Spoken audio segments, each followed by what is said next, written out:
আসসালামু আলাইকুম। ঈদে আমরা এবার কি করলাম সেটি এই ভিডিওতে শেয়ার করব। তো সকালবেলা ঘুম থেকে উঠে আমি চলে গিয়েছিলাম বরনানুদের বাসার সামনে বকুল ফুল কুড়োতে। মানে সেখানে এত বড় একটা বকুল ফুল গাছ আছে। প্রতিদিনই সকালবেলা বকুল ফুল পড়ে থাকে। আমরা কেউই কুড়োতে যাই না। সেদিন হচ্ছে ঈদের দিন ছিল বলে সকাল সকাল সেখানে হাঁটতে গিয়েছিলাম আর দেখি যে এত সুন্দর বকুল ফুল পড়েছিল, পুরো মুক্তোর মতো পড়েছিল। তো সেগুলি কুড়োতে গিয়েছিলাম। আহারে, আমাদের কোরবানি গরুটা দেখো কেমন করতেছে। ওকে যে একটু পর জবাই করা হবে এই কারণে ও কি দিয়ে দিছে, ও কুরবানি করা হবে তো। আমরা যখনই এই গরুটার সামনে যাচ্ছিলাম, গরুটা একদম এত বেশি রেগে যাচ্ছিল, মনে হচ্ছিল এক্ষুনি আমাদের ধাওয়া দিবে। কিন্তু নানা ভাই যখনই কাছে যাচ্ছিল একদম শান্ত হয়ে যাচ্ছিল, কেননা নানা ভাই এটাকে 1 বছর ধরে পুষেছে। মানে আমরা প্রত্যেকবারই কুরবানি মানে গরু 1 বছর পুষে তারপরই কুরবানি দিই, যেটা নিয়ম আর কি।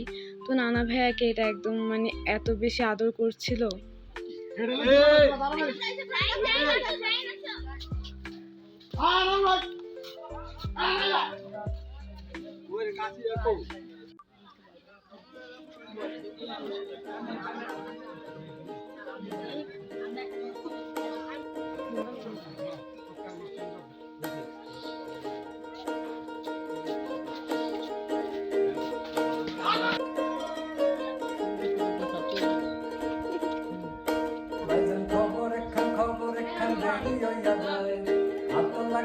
জাইন বলো কিছু।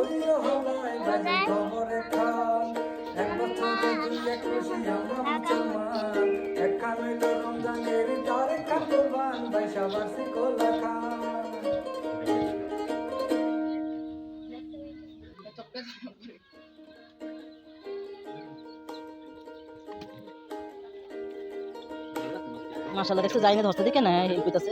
হ্যাঁ এই তো মাশাআল্লাহ।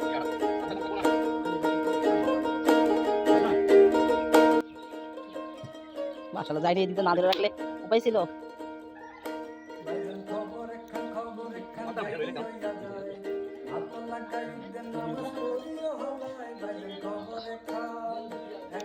দিতে পারো?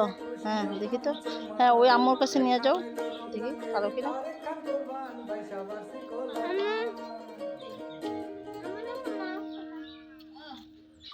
এই তাড়াতাড়ি রাখো রাখো, ওপরে আফরিনের উপর উড়া পারো। এই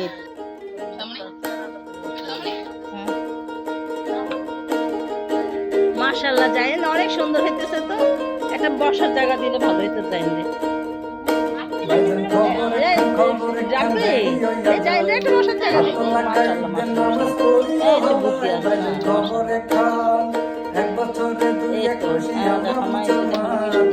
এই তো বুদ্ধি আছে।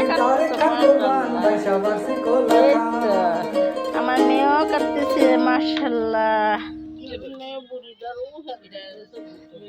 না অনেক কঠিন। না না পা কাটো না, এই একটা টুকরো করতে পারলাম না। হ্যাঁ তাহলে আমার কাছে দিবা, আমি হেল্প করব। তুমি ট্রাই করবা। কুরবানির দিন সবার বাসায় একটা মানে কমন কথা যে সবার মেজাজ অনেক গরম থাকে, বাট আমাদের বাসায় সবার মেজাজ এত বেশি ফুরফুরা থাকে যে সবাই হাসতে হাসতে কাজ করতে ভুলে যায়।